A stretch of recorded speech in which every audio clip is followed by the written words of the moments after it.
El VIH ya no es una sentencia de muerte. Sin embargo, para las personas viviendo con VIH, el estigma sigue siendo el mayor obstáculo desde que se descubrió hace más de 30 años.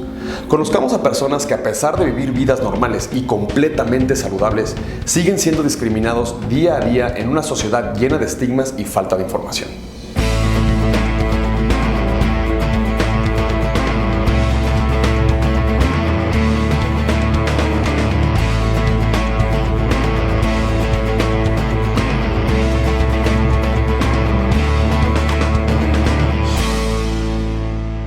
Hablar de VIH es hablar de muchas cuestiones que son muy sensibles. O sea, cuando yo voy a hablar a una escuela secundaria o cuando voy a hablar incluso con jóvenes universitarios, hablar sobre temas de VIH y hablar sobre temas de sexualidad, pues a mucha gente le da pena.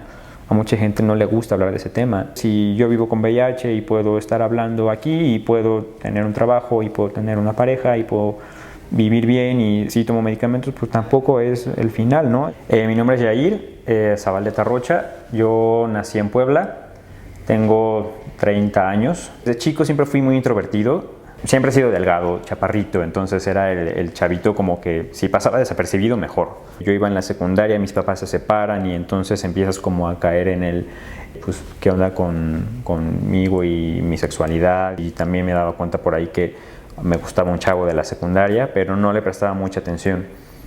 Entonces, a pesar de que yo tuve una vida digamos, en la secundaria bastante heterosexual, porque con los chavos pues sí iba como, hablaba de chavas y veía películas pornográficas de heterosexuales, pero también me acuerdo que lo que más me excitaba, lo que más me prendía de todo eso era ver cómo mis cuates se la jalaban, ¿no?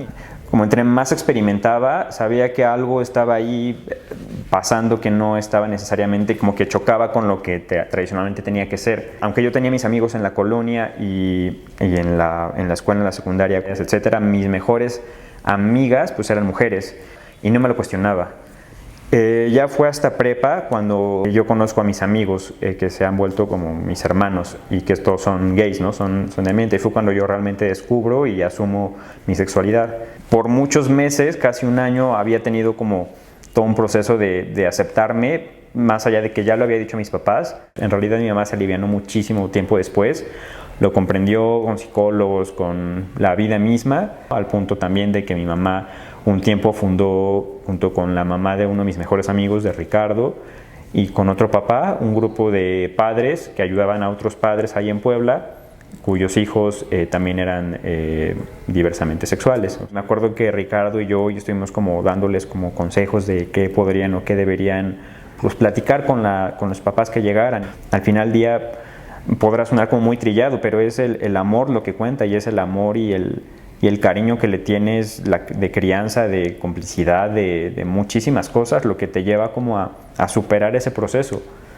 Que fue también lo que tiempo después me ha ayudado en muchas situaciones o muchas circunstancias a lidiar con el tema de mi diagnóstico de VIH, ¿no? Como al final es más allá de que si vives o no con VIH o si eres gay o si no, es más allá como el quién eres tú como persona. Nosotros recibimos un diagnóstico, escuchamos que la persona que vive con VIH tiene un diagnóstico positivo para VIH. ¿Qué tanto es como la otredad o qué tanto realmente estamos empatizando con esa persona, tratando de entender su situación, solo porque es el conocido o porque ya es mi familiar o porque puede ser mi pareja? Estando en la universidad, una vez uno de mis mejores amigos, que después se integró Andrés, él estaba saliendo con un chavo, que ese chavo trabajaba en un protocolo de salud, de investigación y un protocolo de investigación sobre virus de papiloma humano.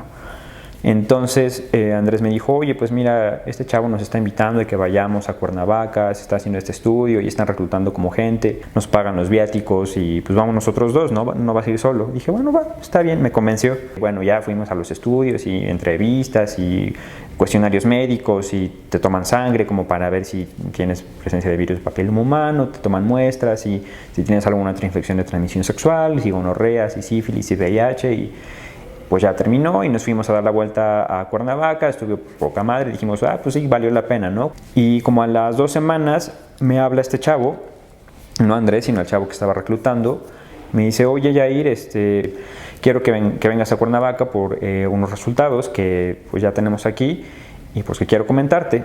Me fui a Cuernavaca y lo primero que vi cuando llegué como al centro médico fue a Javier con un juguito y una caja de pañuelos de Kleenex. Y entonces fue cuando dije algo no está bien. Y el caso es que ya nos fuimos a una salita más privada y me dice, oye, pues mira, el resultado que tengo que darte es para VIH, salió positivo.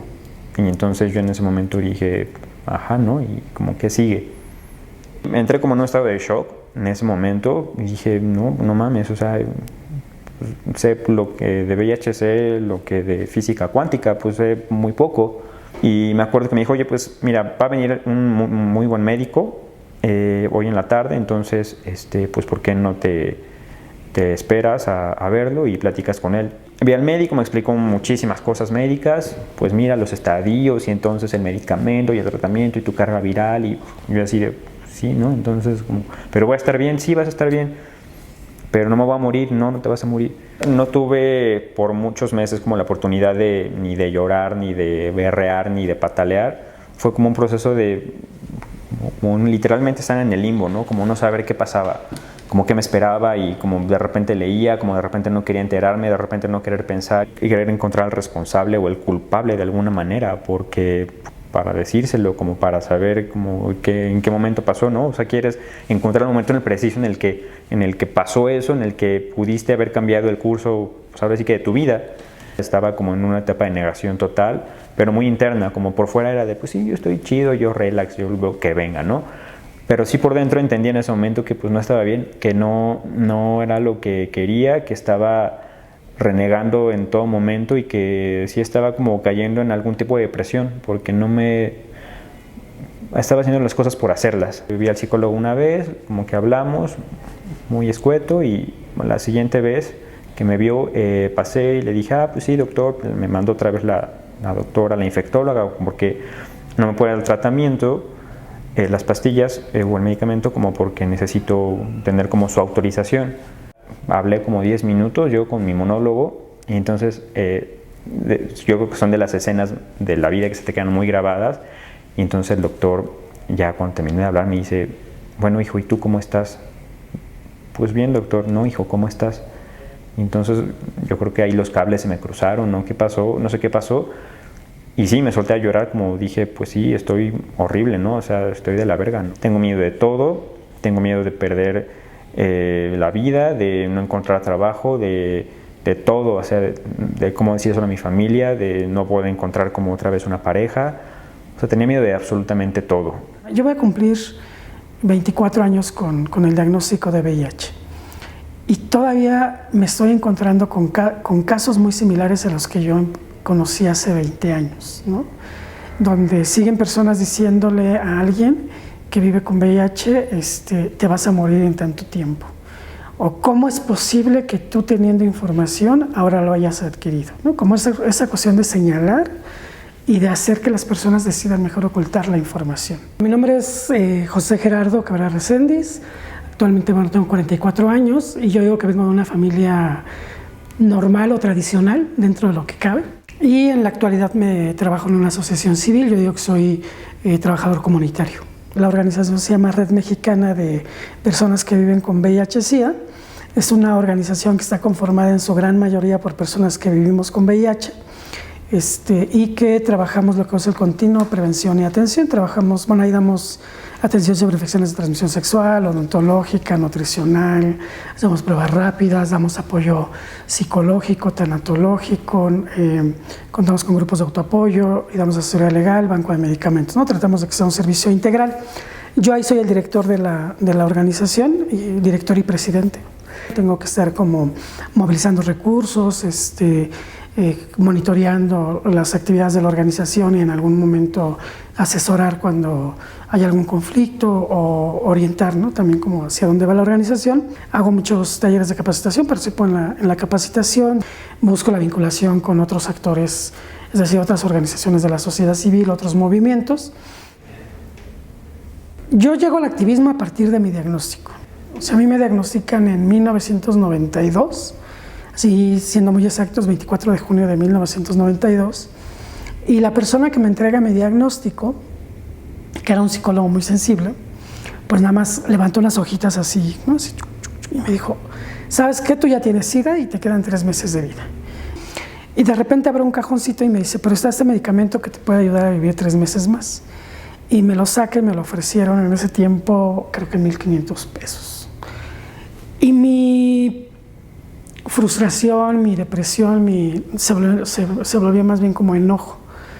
Entonces le dije que no, que gracias. Había oído hablar de un grupo de autoapoyo, llegué al grupo de autoapoyo y me incorporé al grupo de autoapoyo. Bueno, ahí me empezaron a decir que, pues, que efectivamente no me iba a morir en 3 meses, que dependía mucho de la actitud, de muchas cosas.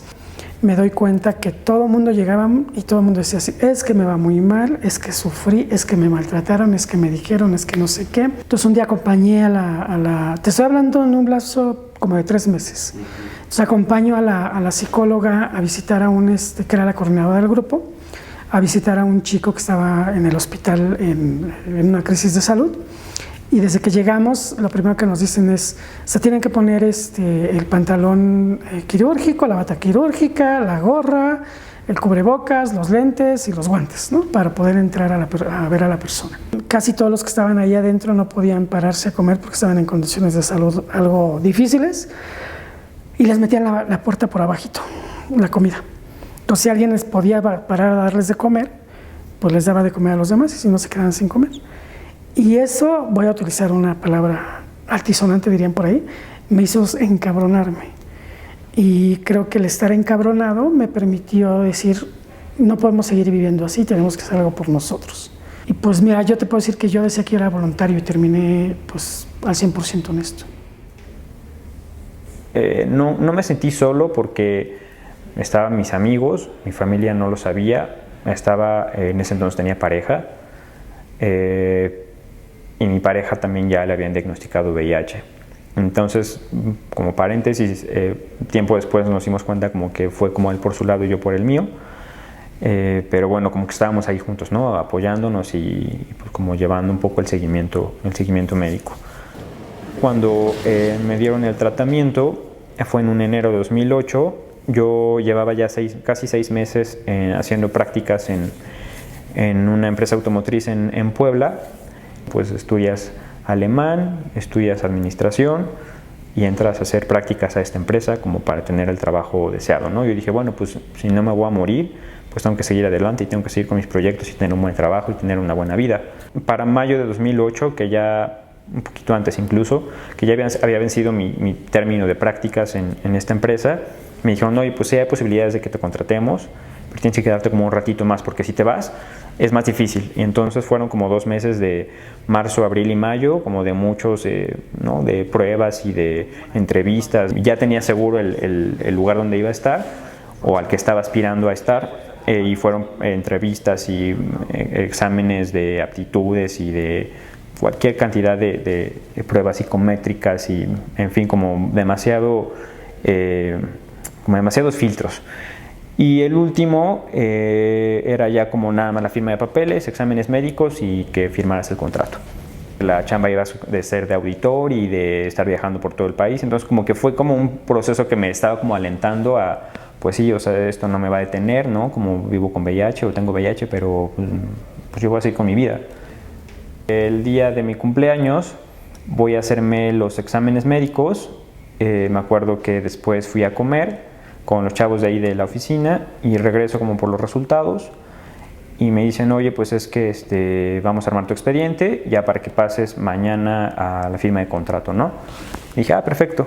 El caso es que cuando están armando el expediente dicen, oye, pues está aquí como raro porque tu resultado médico dice que no eres médicamente apto. Y entonces dije, ¿cómo es eso? Sí, está como raro, ¿sabes que tenemos que tener el proceso aquí? Y pues nada, como ¿por qué no vas a investigar en lo que vemos que se puede hacer? Entonces me acuerdo que fue una tarde de ir como en recursos humanos y oye, pues no me quieren decir como por qué no soy médicamente apto, no, pues que es información confidencial. Fui ya con el subdirector y como muy por debajo del agua vio mi expediente y vio el sistema y me dice, oye, pues es que saliste positivo para el antidoping, salió positivo que para marihuana. Dije, es que no puede ser. O sea, yo no he fumado marihuana, o sea, no hay manera. Hay un error aquí y estoy seguro que no es por aquí, o sea, no puede ser.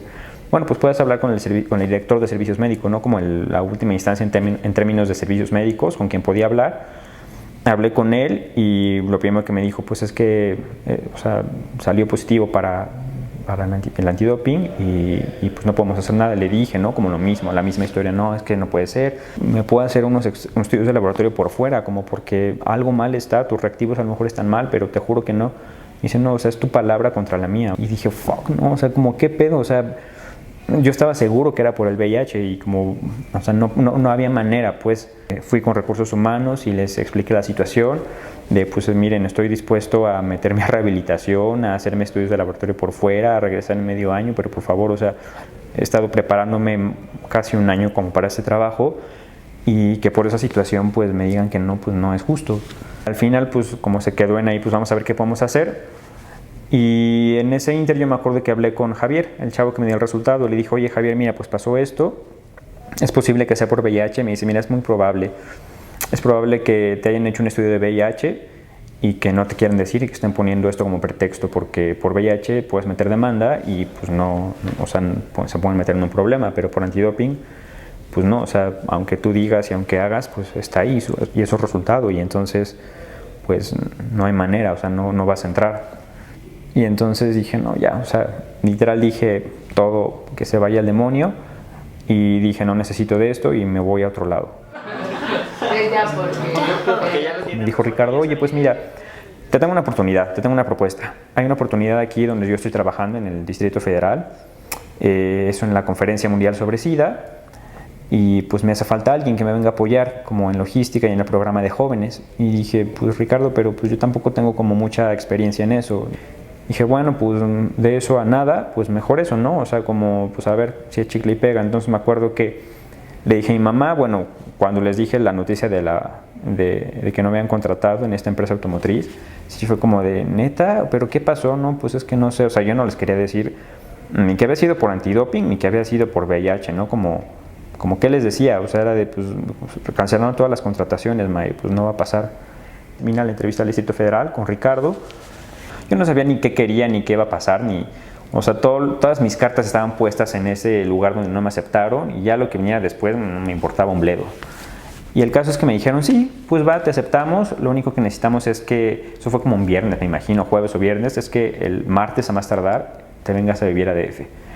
Y me vine a vivir al DF en 2008 y trabajé para la Conferencia Mundial sobre SIDA en un programa de jóvenes. Y sí, mi chamba era muy administrativa, era muy de contactar a la gente y para las becas y para cuestiones logísticas y para cuestiones de cómo el programa de jóvenes iba a implementar en la conferencia. Una de las cosas que Ricardo me dijo en algún momento es, oye, te propongo que hay un proyecto sobre historias de vida, se llama, ese proyecto es muy interesante, ahora que lo veo muchos años después, se llama el VIH Luce Como Yo. Y era de personas que vivían con VIH, pero era como justo para quitar el estigma, era como pues personas que tú, con cualquier foto, te toman una foto en la calle, pero eran personas que vivían con VIH. Yo le decía a Ricardo, no güey, yo no quiero, o sea, no quiero ser visible. Pero bueno, al final del día era un trabajo que estaba chido, la paga no era nada mala y que estaba aprendiendo cosas. Cuando terminé el proyecto, sí aprendí muchas cosas y estuvo poca madre, pero yo dije, pues no es lo mío. O sea, yo tengo que como regresarme a Puebla y buscar chamba de administrador. Estuve 2 meses en Puebla y empecé a intentar a tocar puertas como en empresas, como pues yo decía, pues estuve en una empresa automotriz, pues que sea cosas automotriz. Y al final me acuerdo que en noviembre de 2008 me hablaron de la comisión, oye, pues una entrevista, que vengas aquí a DF. Y dije, bueno, va otra vez a DF.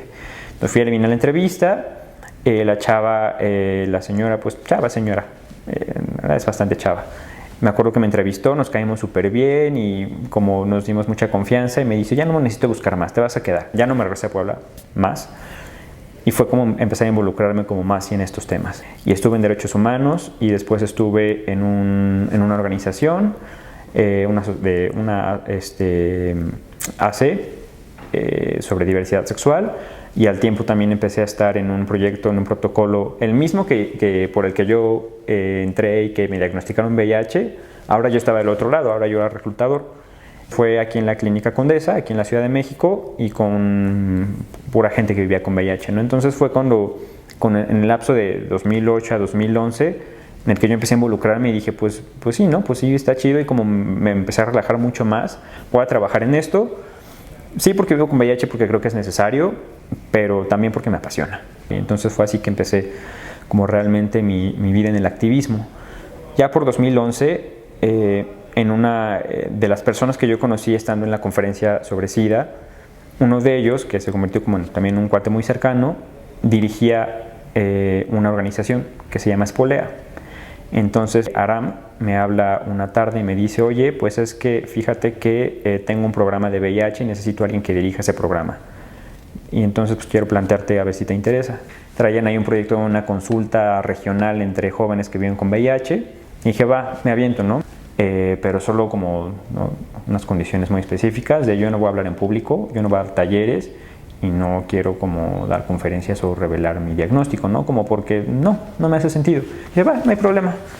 Y entonces empecé a trabajar en Espolea, trabajaba también en la clínica, y entonces era como chamba voluntaria, me empezó a encantar porque además era gente que ya conocía, era un ambiente de organizaciones como mucho más, donde empecé a aprender todo lo que sé de VIH y todo lo que me he formado fue a partir de Espolea. Un día me mandan un correo de si quería participar ser miembro de un grupo de jóvenes a nivel global, como porque hablaba inglés, hablaba alemán y estaba involucrado en una organización, entonces como que era como un buen perfil.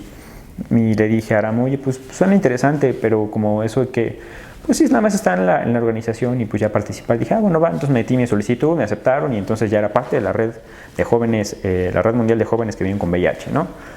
Y un día, mayo de 2012 creo, me dicen, oye, pues tenemos una oportunidad para que vengas a hablar a Ginebra sobre tu experiencia en el ámbito laboral y el VIH.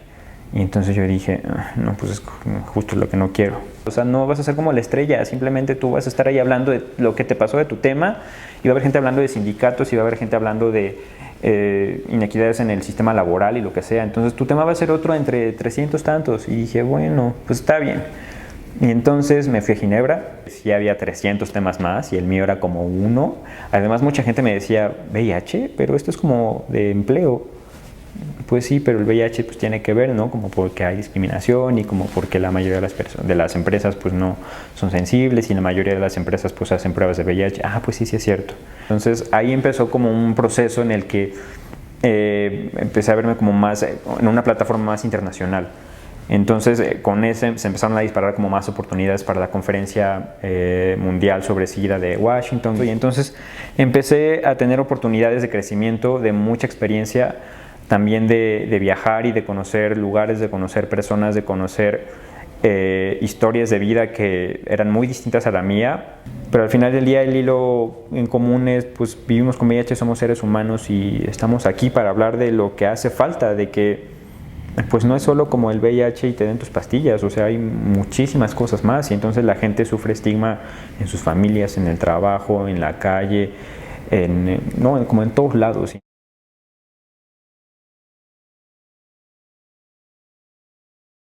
Pues estamos en la Clínica Condesa, una clínica de especialidades para atención de VIH e infecciones de transmisión sexual.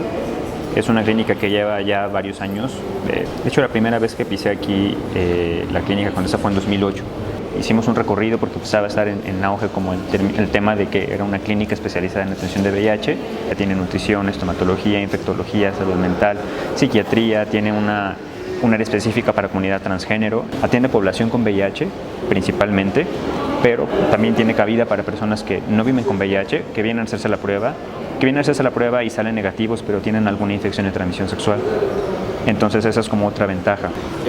¿Los servicios son gratuitos al 100%? Sí, totalmente gratuitos, consultas, tratamiento antirretroviral.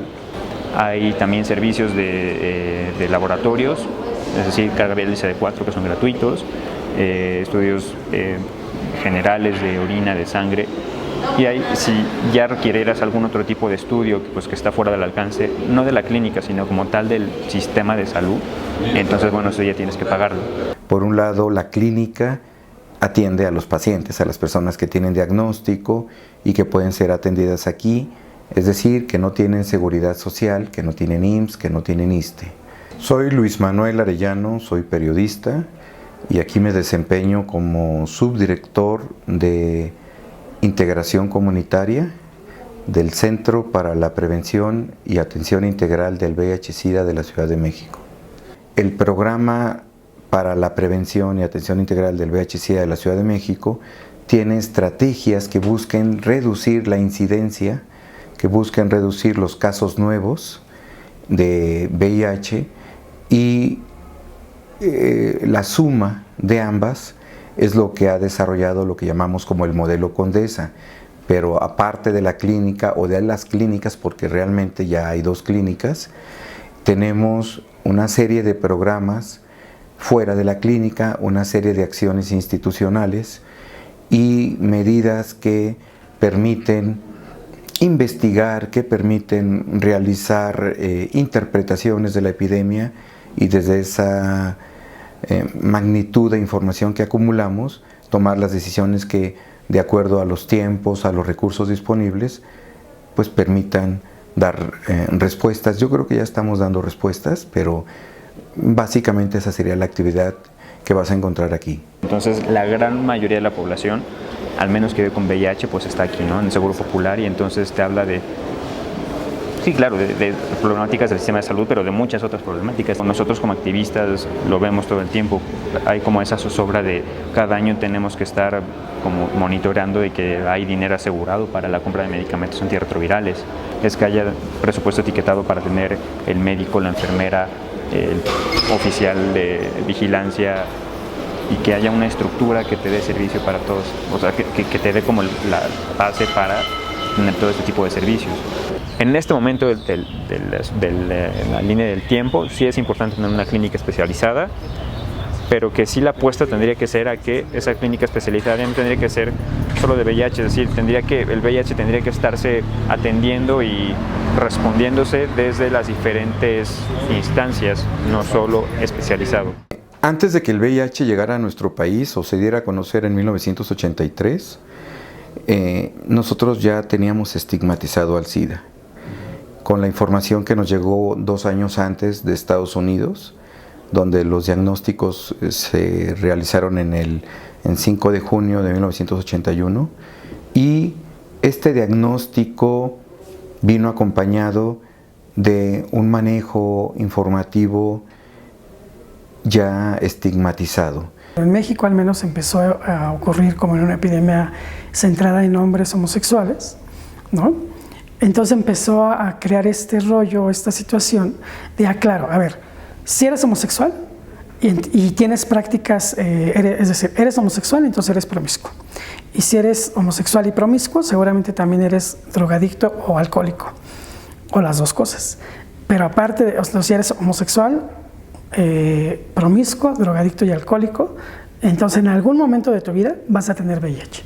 Y tal parece que se pausó en la mente de las masas esta idea de terror, de pánico, de segregación, cuando realmente pues la ciencia ha demostrado que la transmisión del VIH tiene que ver más con intercambio de fluidos a través del contacto sexual, a través del intercambio de jeringas, agujas, a través del parto y la lactancia. Yo soy Manuel Gutiérrez y soy vicecoordinador de Colectivo Ser Gay de Aguascalientes, una asociación civil con 22 años de trabajo en reducción de estigma, discriminación y prevención del VIH y otros temas. Nosotros estamos trabajando ya desde hace mucho tiempo en tema de derechos humanos, específicamente para hombres gay. En Aguascalientes se vivía antes más represión policial, un sentido de discriminación mucho más violento. Y bueno, también trabajamos el tema de VIH, el tema de la prevención, la reducción de estigma y discriminación asociados al mismo, siendo pues una problemática que en México está focalizada en hombres que tenemos sexo con otros hombres. Es decir, ¿ya había un estigma por ser gay? O por ser homosexual, ser bisexual, ser lesbiana, o por las prácticas que yo tenía, y le sumo el otro, el de VIH, ¿no? Entonces se van sumando los estigmas y siguen prevaleciendo. Todavía ves gente, en Aguascalientes sobre todo, que teme saludar a una persona con VIH porque ¿Cree que seguimos viviendo en el 83? 33 años de diferencia, 33 años de avance médico, 33 años de investigación científica, 33 años de ignorancia. No, es increíble que sigamos viviendo en eso. Hoy lo escucho y no me tocó vivirlo, pero hace 30 años que la gente de verdad se peleaba por los medicamentos, que la gente tenía que irse a pelear al Senado y hacer marchas, porque el medicamento no era gratuito, porque el medicamento era solo para mujeres y niños y con sus reservas, ¿no? Y entonces la gente se moría porque no tenía medicamento y tenían que ir a lo mejor a Estados Unidos y cruzar la frontera como para conseguir el medicamento más barato. Y aún así, pues sí tenemos el medicamento, pero no lo es todo. O sea, como siempre lo digo, ¿no? O sea, el medicamento es solo la parte médica, la parte clínica, pues. El medicamento pues sí te da vida o sí te mantiene indetectable para que el virus no se siga replicando. Pero y todas las demás cosas.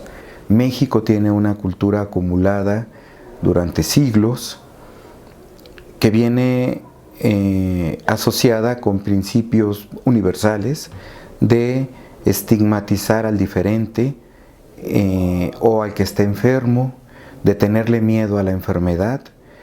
Y esto es lo que nos va a permitir entender por qué no solo no avanzamos en materia de derechos humanos y no discriminación, sino que incluso vemos una evolución o una transformación de esos indicadores. No solo estamos en contra del SIDA como cultura, sino también estamos en contra de las otredades. En Aguascalientes muchas empresas, sobre todo estas empresas automotrices tan monstruosas que están en Aguascalientes, hacen una batería de laboratorios para acceder a los trabajos. Yo alguna vez platiqué con una persona que entró a trabajar en una de estas plantas y él estuvo un tiempo con nosotros en la organización, sabe del tema y sabe que aplicar una prueba de VIH de forma involuntaria pues es una falta grave a la violación a los derechos humanos. Entonces él preguntó, yo quiero el trabajo, pero ¿qué pasa si no quiero hacerme la prueba de VIH? Y la persona de recursos humanos le dijo, tú puedes tomar la decisión que tú quieras, pero también la empresa tomará la decisión que ella quiera. Entonces fue esta amenaza velada y cubierta con la protección de la salud de sus empleados, cuando verdaderamente, se trata de una violación a los derechos humanos. El VIH no es inhabilitante. O sea, el VIH no me mata las neuronas, ¿no? Pero para la gente, pues, para la empresa, pues es menos redituable porque cree que tengo que estar todo el tiempo hospitalizado, porque cree que todo el tiempo le va a generar un ingreso más de sus cuotas de seguro social, en fin, entonces como... No tiene ninguna restricción de salud, no tendría por qué ser una limitante para conseguir un trabajo, porque no es una limitante para desarrollar ningún empleo. Lo único que necesita una persona con VIH es lo que debería de hacer cualquier persona, una alimentación saludable, un nivel de actividad física considerable e ir a su médico a atenderse cotidianamente o sistemáticamente. Yo había estudiado un idioma, yo había preparado muchísimo tiempo para estar en un lugar donde al final no estuve y era como renegar y dentro de todo y al final o en última instancia era como renegar pues de lo que tenía, ¿no? Pues que vivía con VIH y que puto VIH, o sea, por eso pues ya no conseguí la chamba y pues tengo que joderme como con otra cosa. Lo único que ha hecho esta cultura discriminadora es sumar al SIDA en esta lógica absurda, por supuesto, de que solo quiero contratar lo sano. Nosotros vemos cómo cuando se enteran que doña Juanita tiene cáncer de mama o le dio diabetes, la movilización comunitaria y el apoyo y la solidaridad y le hacen la kermés en su colonia. Pero cuando se enteran que una persona vive con VIH, es trans o es gay, puede ser hasta lapidada en sus propias colonias. Si no entendemos el VIH y el SIDA en este contexto de rechazo a lo que no se alinea, no vamos a poder entender cómo hacerle frente. Tenía un autoestigma que era provocado un poco por el miedo de pues me rechazaron en la chamba. Me rechazaron alguna vez como porque vivía con VIH y un güey se enteró y entonces me habló para decirme que me iba a morir por sidoso. A mí el año antepasado me diagnosticaron con diabetes, por un efecto correlacionado con mis retrovirales. Entonces llego con mi médico familiar y me viví discriminado, ¿no? O sea, así de decirme, pasa y siéntese, ¿no? Y a ver a qué viene. Y cuando yo le decía, pues no sé, pues vengo a que me revise. Pues es de los del SIDA, ¿no? Pues los del SIDA solo vienen por diabéticos o hipertensos, no por otra cosa, ¿no? Y yo así, pues, no, a ver, ¿no? Entonces, cuando me auscultó, me agarró así literalmente casi con pinzas, ¿no? Entonces, digo, y ese es un caso, eso que te decía, yo que tengo información, imagínate los que no tienen. Me acuerdo de las primeras veces que tuve que ir a Puebla al hospital y una enfermera tomándome la presión, ¿no? Y ¿a qué vienes? No, pues vengo con el doctor tal. ¿Y por qué? Por VIH. Ay, mijo, es que se les dice y no se cuidan, ¿no? Y era así como de, no, pues era como fuerte, ¿no? Como escuchar eso de, pues sí, o sea, me acuerdo que le dije, pues sí, pero no, o sea, no es algo que yo haya querido. Pues sí, pero no te cuidaste, ¿no? Y aquí tienen los resultados. El problema del VIH fuera de la medicina es cultural y no solo vamos a encontrar explicaciones de personas con VIH que se marginen de su tratamiento porque son discriminadas, no, también puede ser que estén autoexcluidas por otros elementos que no tienen que ver con la infección. Es bien cabrón que el autoestigma también funciona así, como que sabes que vives con VIH y entonces es como un punto menos, o sea, como que te quita si se tratara como de una competencia, pues te quita puntos o te quita la posibilidad de tener una pareja, cuando no tendría que ser así. Porque el SIDA se convirtió en algo asociado al pecado, asociado a la sexualidad mala vida, asociado a conductas no permitidas o cuestionadas, ¿no? Si yo lo creo para los demás, lo creo también para mí mismo. Entonces la gente que vive con VIH cree que merece vivir en el exilio. Y en ese exilio del ermitaño social, de las personas que no quieren convivir con otras personas, porque aunque saben, aunque conocen y aunque lo están viviendo, no pueden quitarse de la mente esta idea del castigo divino y de la falta de sensibilidad.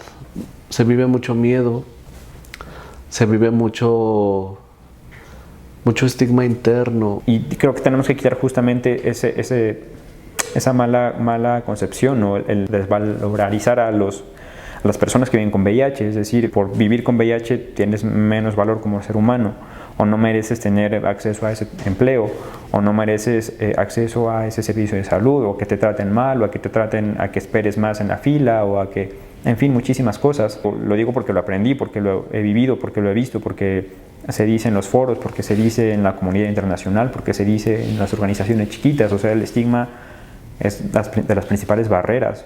El estigma lleva a la discriminación, y la discriminación está cabrona, porque estás luchando o estás trabajando por cuestiones muy arraigadas, culturales, religiosas, sociales, donde no solo el VIH no es una enfermedad, o sea, tiene que ver con el ejercicio también del poder a veces, o sea, como los migrantes, ¿no? Que en el transcurso pueden sufrir abuso sexual y entonces no pueden adquirir el VIH, y entonces está cabrón porque llegan al otro lado y se encuentran con cualquier cantidad de obstáculos de un sistema de salud que no les responde a ellos, ¿no?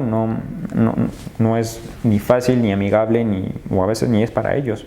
Tenemos más de 31 años con la epidemia de VIH en el mundo, pero seguimos desinformándonos, ¿no? Sigue prevaleciendo la ignorancia, el miedo, y a veces miedo exagerado hacia algo que desconocemos, ¿no?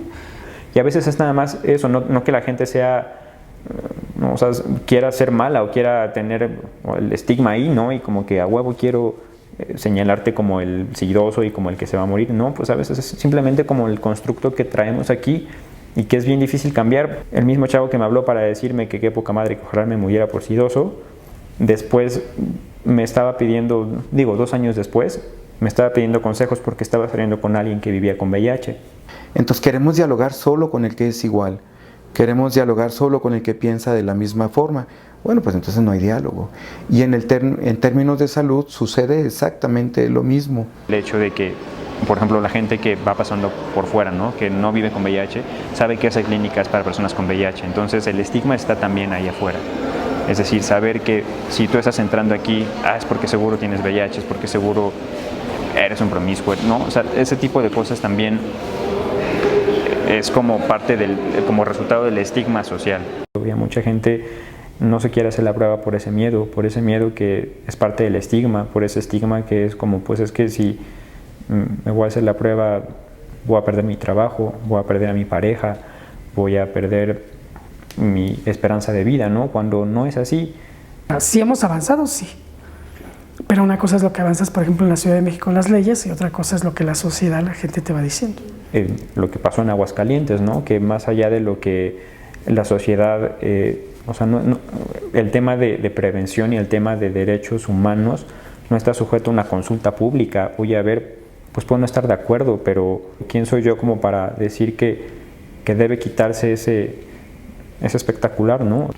La Secretaría de Salud Estatal, a través del programa de VIH, decide hacer una campaña con uno de los espectaculares focalizado hacia hombres gay. Una campaña de 6 espectaculares con el mismo mensaje de la prevención, pero con otras imágenes, haciendo alusión, bueno, pues a otras poblaciones, mujeres embarazadas, parejas heterosexuales, adolescentes. Y uno de los espectaculares con una pareja de 2 hombres dándose un beso, que generó revuelo. Esto fue los últimos días de marzo. 3 días duró el espectacular. Al primer día hábil que hubo después de Semana Santa, dicen algunos de los que quieren justificar estas acciones que fue un grupo de personas que habló y se manifestó en contra del espectacular, que la Secretaría de Salud Estatal no aguantó la presión de unos cuantos y entonces decidió bajar el espectacular. Para nosotros esa no nos parece como la respuesta más estratégica, porque si 40 llamadas logran quitar un espectacular, verdaderamente México sería otro país. Nosotros creemos, aunque nunca podemos saber la verdad, o sea, estamos en esas hipótesis que nunca confirmaremos, que tuvo que ver más con una instrucción superior de alguien muy poderoso que no le gustó el espectacular y que mandó quitarlo, con una llamada al gobernador o algún diputado muy influyente, y decidieron bajarlo. Que se retirara el espectacular deja ver muchas cosas, deja ver cómo la discriminación puede más que la salud pública. También nos deja ver cómo unos cuantos con mucho poder pueden controlar al gobierno y pueden hacer quitar un espectacular de la Secretaría de Salud así en media hora. La sociedad mexicana tiene un sueño falso de superioridad y que la verdad es que no es así, ¿no?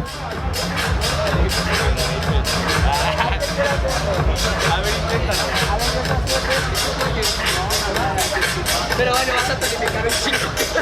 Pues estamos aquí festejando nuestro primer aniversario, ya llevamos 3 años de estar en la Ciudad de México, y este evento es la primer pool party que hacemos en la Ciudad de México. Este evento empezó en la ciudad de Los Ángeles, se llama Show, y es un evento de prevención. La idea de este evento es invitar a toda la gente que se venga a divertir, a que vengan con sus amigos, que se puedan hacer la prueba de VIH y que puedan pasarla bien. Nosotros estamos dando información, damos regalos, damos folletos. Este evento lo estamos haciendo para demostrar que el pasarla bien y la fiesta no está peleada con ser responsable con tu salud sexual, ¿no? Entonces, justo como hacemos en Impulse, pues transmitir un mensaje de manera divertida, entretenida, innovadora, y que la gente salga informada, se haga la prueba y aparte pase un buen rato y se divierta. La gente responde de manera increíble. La verdad es que nos sorprende a veces que al principio somos un poco rejeos con el rollo de que qué van a decir si hacemos pruebas en una fiesta, en un evento, pero no, la gente lo ha hecho con normalidad, como debe de ser, ¿no? Entonces estamos muy contentos, la verdad. Una de las partes más fuertes del tema VIH es el tema de la discriminación. Entonces, lo que buscamos hacer también es ser un poco más, digamos, globales o llegar a más gente para que entiendan que una persona que vive con VIH no puede ser discriminada, que una persona que vive con VIH y está en tratamiento puede tener una vida completamente normal, puede hacer ejercicio, puede divertirse, puede tener pareja, su pareja puede ser negativa, no necesariamente tiene que ser positiva. y jugamos mucho con esos mensajes para que la gente los aprenda y vayan familiarizándose con el tema, porque en México desafortunadamente la información todavía es muy reducida, ¿no?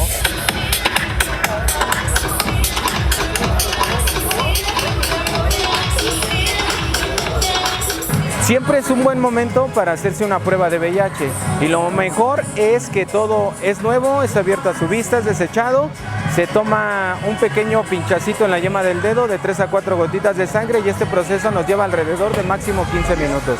¿Qué tanto realmente se anima la gente a venir a hacerse la prueba?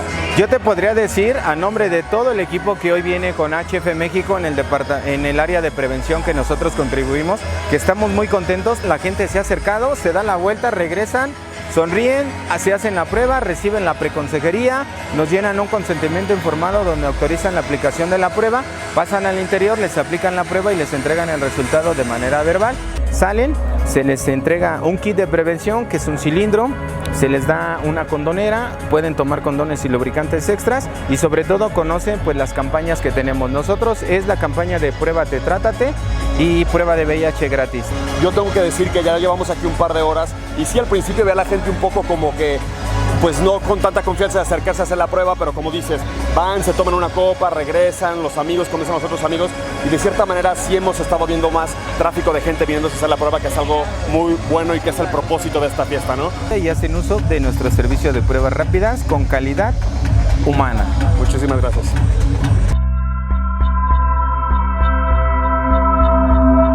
A mí me salió joroba, ¿no? Y cuando yo iba con el médico, bueno, con otro médico, una médico que me atendía, ella y en otros servicios de salud decían, no, es que no, eso es estético y como es estético no podemos atenderlo nosotros, el Seguro Social, ¿no? No podemos atenderlo porque nosotros no tenemos cuestiones estéticas. Entonces un día me senté con mi médico y le dije, a ver, yo tengo lipodistrofia, tengo esto, y fíjate que la lipodistrofia es una, bueno, ya me puse a explicarle un poco cuestiones técnicas de qué era la lipodistrofia, cómo me estaba afectando el sueño, cómo estaba afectando mi calidad de vida, cómo me estaba afectando en la forma de respirar y hacer no sé qué. Y me estuvo escuchando bastante y de repente me dice, ¿sabes qué, Gerardo? Sí, eso no es un problema estético y te vamos a operar. Y fue de los primeros casos que me operaron en el hospital en Seguro Social y mi caso se utilizó inclusive ya después como para que se metieran quejas y se siguiera operando en otros lados. Entonces yo creo que más bien es eso, que tanto nos informamos y sabemos pedir. Si no nos hacen caso, pues entonces sí dirían como a periodicazos como los perros, ¿no? O hacer plantones. Pero también creo que están las otras vías. Creo que en su época las personas que vivimos con VIH no teníamos otra alternativa que salir a las calles y pelearnos porque tampoco sabíamos otras formas. El hecho de que te nieguen un servicio, o el hecho de que no te den medicamento, o el hecho de que te lo den a cuentagotas, o el hecho de que no te atiendan rápido, ese tipo de cosas, pues al final del día, pues sí, el sistema está muy difícil, ¿no? Como tiene muchos abismos, tiene muchas fallas el sistema de salud, como muchos otros sistemas, el de justicia, en fin.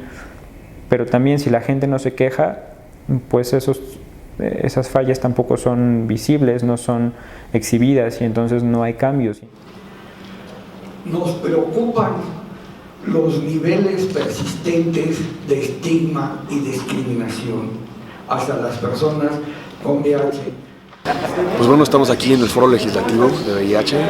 Cuéntanos qué va a pasar aquí hoy. Es un evento que busca dar sensibilidad y visibilización del tema sobre el VIH y todas sus aristas, es decir, hablando de cuál es como la epidemia en términos estadísticos, en términos de respuesta, en términos de lo que se está haciendo a nivel federal, a nivel de sociedad civil, y traerlo al Congreso, a la Cámara de Diputados es importante porque al final del día muchas de las cosas que vemos hoy por hoy en cuestiones de VIH, de respuesta al VIH, es el que personas que sufren de estigma y discriminación asociados al VIH o a diversas causas relacionadas con el VIH puedan acceder como un mecanismo legal como para defensa de sus derechos humanos. Tiene que ver también con que hay un proceso de formulación o de modificación de una ley. Entonces el hecho de que haya diputados, de que haya funcionarios de salud, bueno, eso implica que estamos como abriendo la puerta a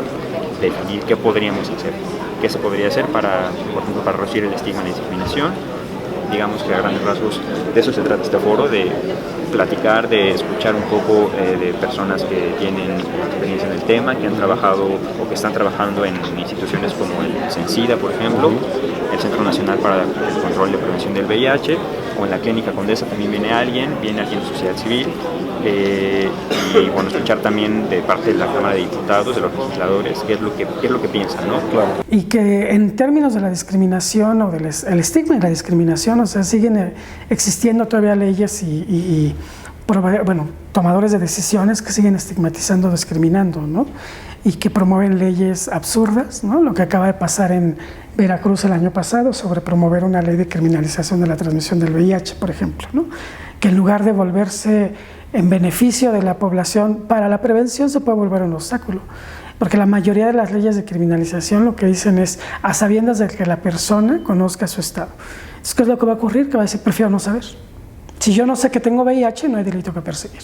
30 estados de la República criminalizan o penalizan el contagio del VIH y entonces puedo ir a dar a la cárcel si yo sé que vivo con VIH, no lo dije y entonces esa persona me demanda. Salvo en el caso de Aguascalientes y San Luis Potosí, son los únicos 2 estados donde el Código Penal no lo establece así.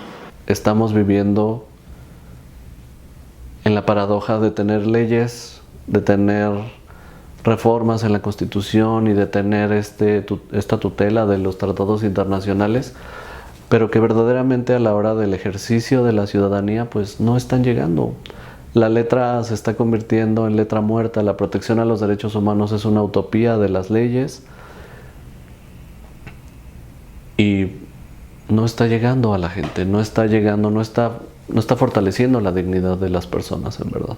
Por supuesto que las políticas públicas siguen siendo un obstáculo para la prevención, pero también para la atención y por supuesto para mejorar la calidad de vida. El marco que recibe a todas las personas que ahora saben que tienen VIH, ¿qué creen?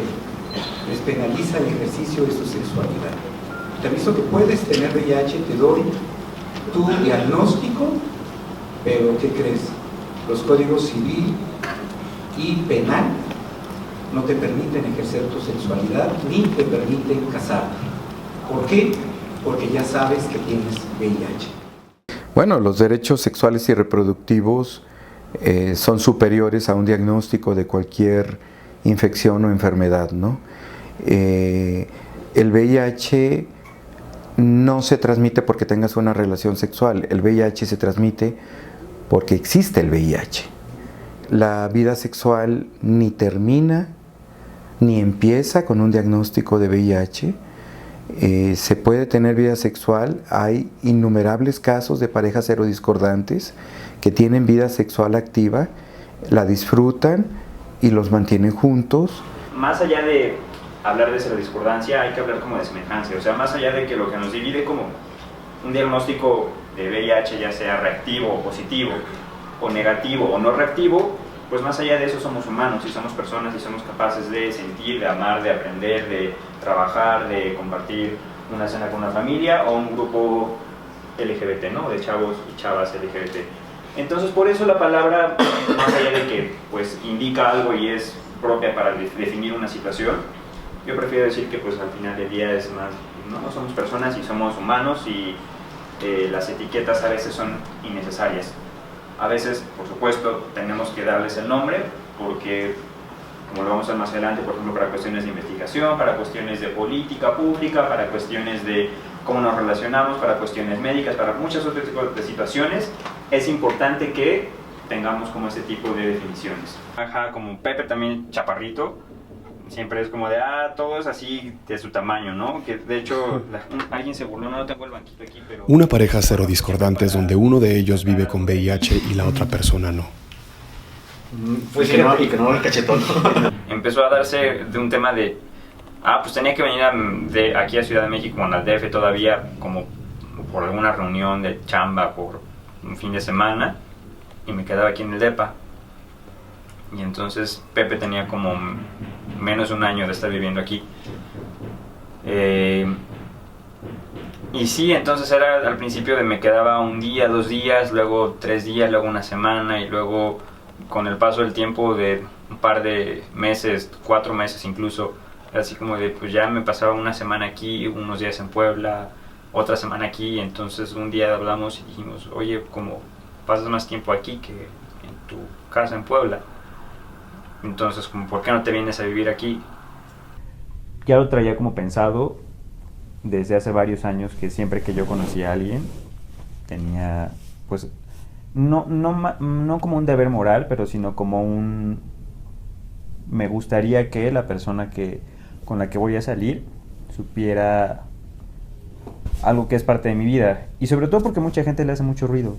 Y entonces me acuerdo que cuando yo empecé a salir contigo, sí dije, no mames, ¿cómo le voy a decir? No sé qué, o sea, no tenía mucho miedo, porque además te acuerdas que estaba en Monterrey viviendo en ese tiempo, entonces era algo que yo quería decirte en persona. Y ya cuando regresé y que estuvimos empezando a salir aquí más seguido, y me acuerdo esa vez era una tarde noche y que hiciste esa pregunta. Fue antes de que te fueras a Monterrey. Estaba un poquito nervioso, aunque ya sabía yo como tenía como mis dudas. No te lo había preguntado, tú no me lo habías dicho, pero el Facebook ya me había como alertado un tanto desde antes.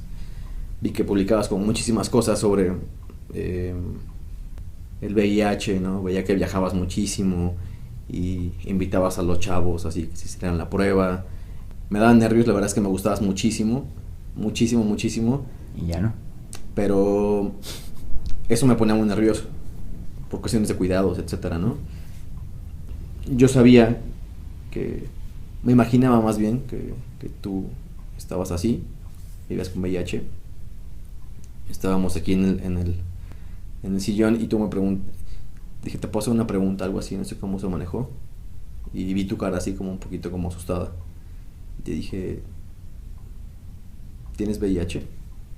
Incluso cuando él me dio las llaves del DEPA y yo empecé como a estar mucho más seguido aquí, fue poco a poco que me traje mis cosas, fue poco a poco que empezamos a decorarlo. Yo me acuerdo que cuando hiciste la pregunta dije, no mames, ya la hizo. Y si me viste seguro, más allá de que generalmente trato de estar seguro respecto a eso, pero sí tenía mucho miedo.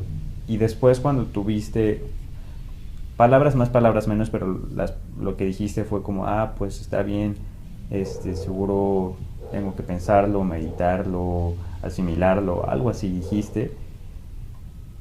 Y me dio muchísimo miedo, porque dije, no mames, no va a querer. O sea, como eso va a ser como el punto en el que todo valió. Me dijiste, no sé si me preguntaste por qué, y fue cuando ya te di como una explicación. Y fue cuando me comentaste que sí, bueno, cuando me diste la respuesta de que sí. Entonces, yo para esto antes era como, había hecho mucho ruido, si estaba preparado, si iba a poder, si me tenía que informar, ¿no? Entonces fue muy raro, como todo ese proceso dentro de mi cabeza. Pero la neta es que me gustabas muchísimo. Si él está metido en esto, o sea, si él está como bien informado y yo lo veo así súper bien, lo veo intacto, lo veo galán, lo veo con una piel bonita, con salud, 1000 cosas. O sea, yo decía, ¿dónde está, no? O sea, ¿dónde se ve eso, no? Porque yo estaba como acostumbrado a ver tal vez como películas o imágenes que todo, o sea, que te avientan, pones VIH y te ponen gente muy mal, ¿no? Uh-huh. Entonces yo te veía a ti y decía, no es esto de lo que yo me he enterado, ¿no? O sea, entonces, algo que me ayudó muchísimo, o que me alentaba muchísimo en aventarme a andar contigo, era justamente eso. Que yo sabía que estabas muy preparado. Entonces yo me iba a poner a investigar, y obviamente siempre con tu ayuda, o sea, porque yo puedo investigar muchas cosas, pero tú tienes 10 pasos más adelante de conocimientos de los que yo tenía en ese momento, y ahora seguramente también los tienes, pero sí, fue muy curiosa como esa forma de preguntarlo. Era lo que tenía muchísimo temor. A Pepe, por supuesto, como es arquitecto, pues le gusta todo lo que tiene que ver con construcción, y tiene aquí la Torre de Pisa y tiene otros 4 estructuras para armar que todavía no las arma y que tienen ya más de un año, de hecho. Y entonces son detalles que no arma bien. No, son detalles que pues van haciendo como la vida cotidiana o la vida en pareja. Algo que me encantó y que me hizo sentir muy chido es que no solo me preguntabas a mí, sino tú mismo investigabas. Tú mismo me llegabas a decir, oye, vi en este artículo, vi esto que publicaron, leí esto, y yo trataba de naturalizarlo. La verdad es que no quería que fuera como de, pues mira, ahora toda la relación y toda nuestra conversación va a girar en torno a eso, porque justo sabía que no se trataba de naturalizarlo, de normalizarlo, por decirlo de alguna manera, y justo trataba de no mezclarlo, por ejemplo, en el tema de la intimidad o en el tema de mis visitas al médico. Y me tardó un rato, ¿no? Como no clavarme en ese papel de yo el que necesito la atención, porque al principio lo era. Pero después era como entender también que las personas, en este caso cuando estaba contigo, era preocuparme también porque tú entendieras y porque me ganara tu confianza para que me preguntaras cosas que quizás decías, es que esto no sé si preguntárselo o no, porque es demasiado o personal o demasiado obvio o demasiado evidente, y que tuvieras tanto las ganas, el interés y la confianza de preguntarme y de decirme cosas y de decir, espérate, necesito saber, necesito entender, y bueno, eso siempre te lo voy a agradecer.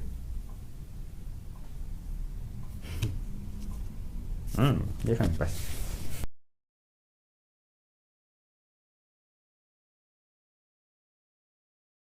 Hace un mes no me imaginaba allí yendo al aeropuerto para la conferencia internacional sobre SIDA que se hace este año, y no me lo imaginaba por lo que ya había comentado un poco de esta conferencia se organiza con mucho tiempo de anticipación, y a mí me acaban de avisar hace 3-4 semanas. Me está apoyando la red mundial de personas que viven con VIH, y eso porque yo pertenezco a un grupo específico que se llama el Grupo Asesor de Poblaciones Clave de Personas que viven con VIH. Está chido porque, a pesar de que fue precipitado, pues es la conferencia más importante y digamos que de los eventos más esperados, como por toda la comunidad de médicos, profesionistas, activistas, delegados de Naciones Unidas, de gobierno, secretarios de salud, en fin, que en temas de VIH. Todo el mundo está ahí, todo el mundo, me refiero a lo más relevante en términos en torno a la respuesta al VIH, está ahí.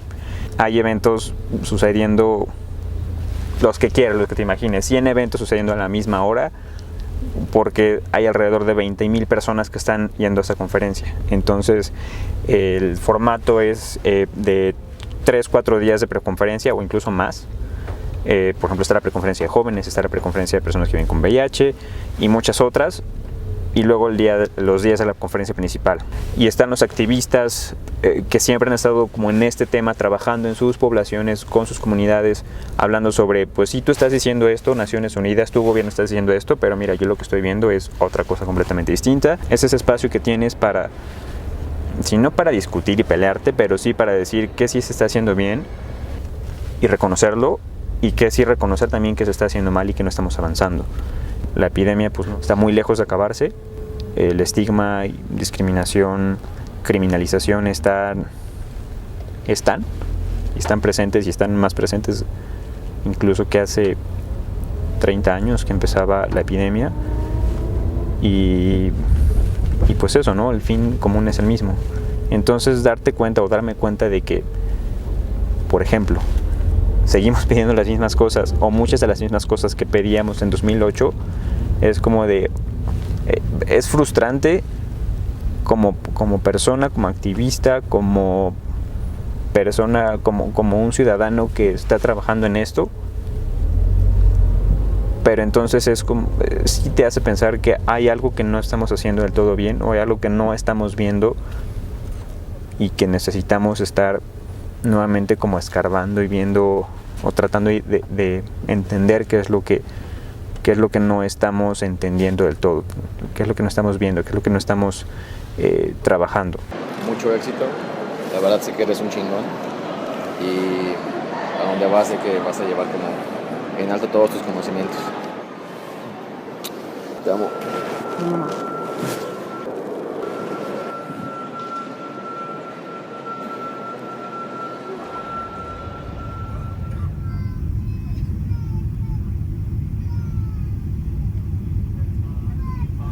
Bueno, estoy llegando a Durban después de 30 y tantas horas. Ya estoy cansadísimo, pero contento de que por fin llegué. Todavía tengo que pasar migración y habrá unos autobuses que nos estarán esperando de la conferencia. Entonces, pues nada, emocionado.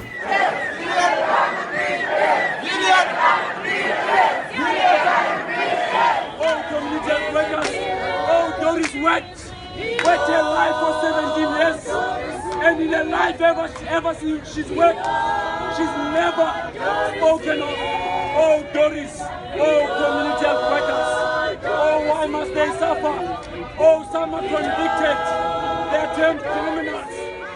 Son las 5 de la mañana y haz un video. Haz un video.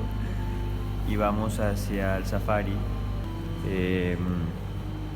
Pues ya son los últimos 3 días que estoy por aquí. Ya son los 3 días, no de descanso, pero sí un poco para estar relajados. Digo no de descanso porque tengo que estar haciendo todavía algunas cosas de trabajo y todavía estar como en los últimos detalles de lo que pasó en la conferencia. Vamos al lugar del safari. Estamos esperando tomar algún 4x4. Los chicos están allá.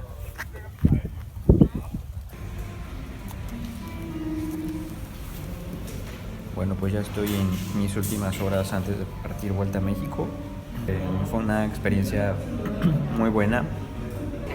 Creo que el reto más grande justo fue la responsabilidad que tuve en estos días de consolidar a la organización con todos los altibajos que han habido dentro de la organización.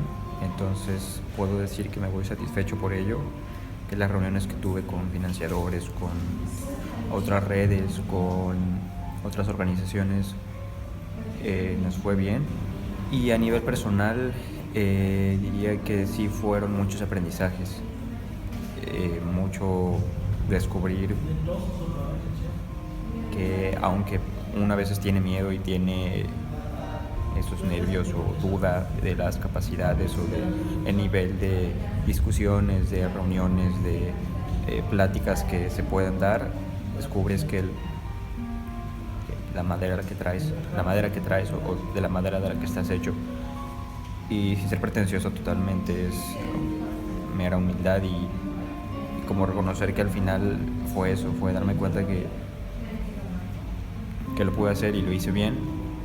Pues básicamente eso, estoy con muchas ansias y con muchas ganas de regresar a México, de ver a las personas que quiero, de seguir chambeando, y bueno, me esperan también muchas largas horas de viaje para poder llegar, entonces a prepararse mentalmente. En mi casa, con mi familia, o sea, de lo que menos se menciona es VIH, o sea, creo que inclusive para ellos así como VIH es como tener hipertensión, pero ya no, son temas que no hablas. Ellos me tienen como mucho respeto a mí, pero no por mi orientación ni por mi condición, sino creo que soy una figura moral un poco para ellos, ¿no? Toman en cuenta mucho mi opinión, me consultan cuando hay temas difíciles, y no solo mis hermanos, inclusive mis sobrinas, sobrinos, me buscan mucho como en esa cuestión del apoyo moral también que puedo brindarles. Puedo decir también que no me gusta, como te decía, estar en ese pedestal ni usar como el VIH como mi bandera de presentación, porque creo que es importante sí mencionarlo como historia de vida, porque sí sensibiliza. Conforme ha ido avanzando la epidemia, pues nos dimos cuenta que el vivir con VIH era como el apellido y que no necesariamente en todos lados teníamos que decirlo, sino que había espacios donde era importante hablar de que vivimos con VIH, pero hay otros espacios donde pues la gente no tiene por qué enterarse. Y ese también es, inclusive, quieras o no, es una forma de ir normalizando el vivir con VIH. A ver, de todos los que estamos aquí, ¿podríamos saber que alguien vive con VIH? No, y evidentemente toda la gente dice, pues no, a menos que la gente decida decirlo. Pero si no, somos comunes y corrientes. Pero cuando ya te estoy hablando de una historia de vida, sí es porque es algo, o sea, si en algo te sirve, si en algo le sirve, es porque vale la pena hacerse la prueba, y si ya vives con VIH vale la pena como creer que todavía hay muchas cosas por hacer y que puedes ahorrarte todo un proceso de,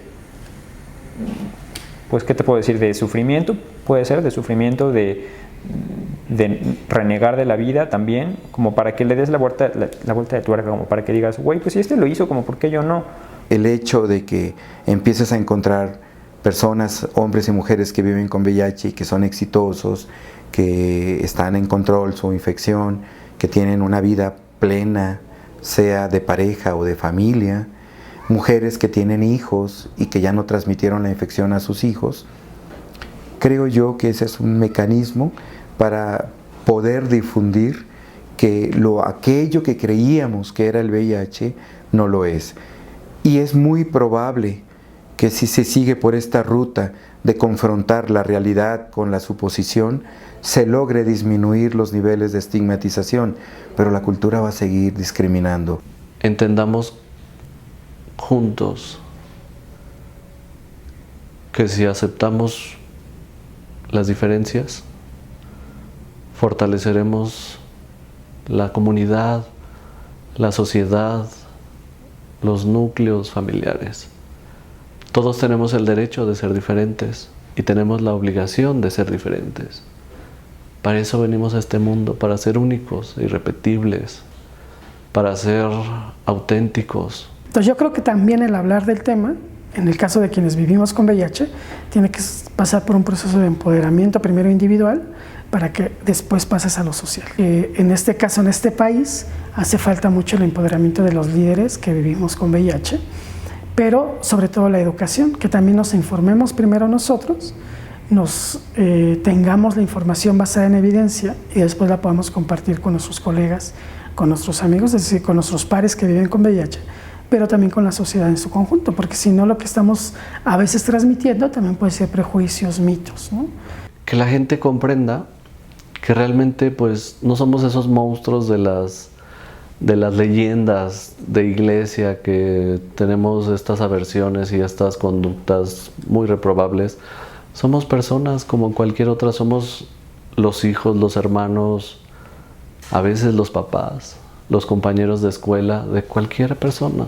Y algo que creo que en este país no hay, que seamos ciudadanos y ciudadanas, que nos creamos que soy un ciudadano que puede no pelearte, exigir tu derecho, exigir lo que por derecho te corresponde, que no hay un papá gobierno que te dé nada, y que si ese supuesto papá gobierno está ahí es porque tú decidiste que estuviese. Si no damos la cara, nunca vamos a reducir el estigma y la discriminación. Si la gente está esperando que el estigma y discriminación se acabe para poder dar la cara, pues se quedarán esperando toda su vida. Vivo con VIH y reconozco que no se me acabó la vida. Estoy aquí sentado dando mi experiencia de vida y me va poca madre y trabajo en el lugar donde me encanta estar y tengo pareja y tengo amigos y mi familia que me quiere. No, pero también ha sido un proceso que me ha llevado, o sea, sí me ha llevado como mis disgustos o mis sinsabores, y ha sido difícil y ha sido complicado y he tenido que batallar y esconderme o no querer decirlo. Lo que sé es lo que estoy viviendo ahora y eso es lo que cuenta también. Y hoy estoy aquí, ¿no? Y entonces son decisiones que uno va tomando en la vida y hay que ser conscientes de esas decisiones. Responsables siempre somos, o sea, tenemos que asumirlas sí o sí.